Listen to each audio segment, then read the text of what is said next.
Cabinet mission योजना। तो hello friends, कैसे हो आप सब लोग।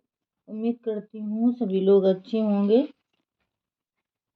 कैबिनेट मिशन योजना दुर्भाग्यवश बेबल योजना असफल रही।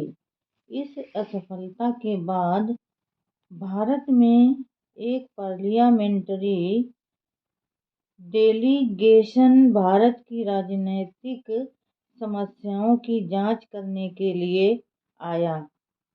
ये delegation all India schedule caste federation के अध्यक्ष राव बहादुर एन शिवराज और डॉक्टर अंबेडकर से भी मिला। डेलीगेशन ने भारत से इंग्लैंड जाकर अछूतों के विषय दुविधाजनक बातें कहीं। इस डेलीगेशन के बाद ही इंग्लैंड के मजदूर मंत्रिमंडल द्वारा एक मिशन भारत के लिए फिर भेजा गया।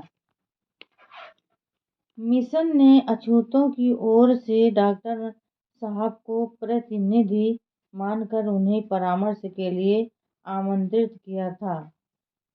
डॉक्टर साहब ने कैबिनेट मिशन के सामने अपनी मांगों को स्पष्ट शब्दों में रख दिया। जिन दिनों दिल्ली में कैबिनेट मिशन भारतीय नेताओं से परामर्श कर रहा था, उन्हीं दिनों गांधी जी ने एक स्वांग रचा। उन्होंने ये घोषणा की कि अब वे भंगियों की बस्ती में ही रहा करेंगे। भंगियों की बस्ती में श्रीयुक्त सेठ घनश्याम दास बिड़ला ने एक अच्छा खासा मकान बनवा दिया। भंगियों की इसी बस्ती में रहकर गांधी जी एक भगवान से प्रार्थना करते तो कभी सर स्टीफर्ड क्रिस्प को और कभी लॉर्ड पैट्रिक लॉरेंस को और कभी श्रीयुक्त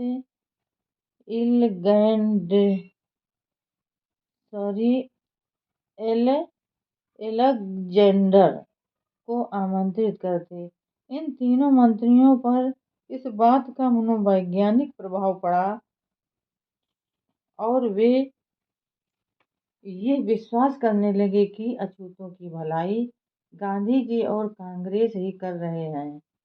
उन्हीं दिनों दिल्ली के भंगियों ने गांधी जी के इस आगमन के विरोध में एक प्रदर्शन भी किया। सीपी, यूपी और बम्बई प्रांतों में हिंदू और अछूतों में सांप्रदायिक दंगे हो चुके थे। बम्बई में तो उन्हीं दिनों हिंदू अछूत सांप्रदायिक दंगा हो रहा था। जिन दिनों गांधी जी भंगी बनकर भंगियों की बस्ती में रहने का ढोंग रचकर कैबिनेट मिशन के सदस्यों पर ये प्रभाव डालने का प्रयत्न कर रहे थे कि कांग्रेस अछूतों की शुभचिंतक है। दुख है कि अछूतों के इतने प्रदर्शनों के बाद भी कैबिनेट मिशन ने लंदन जाकर ये कह ही दिया कि अछूतों का प्रतिनिधित्व कांग्रेस करती है। तो फ्रेंड्स, आज के लिए बस इतना ही।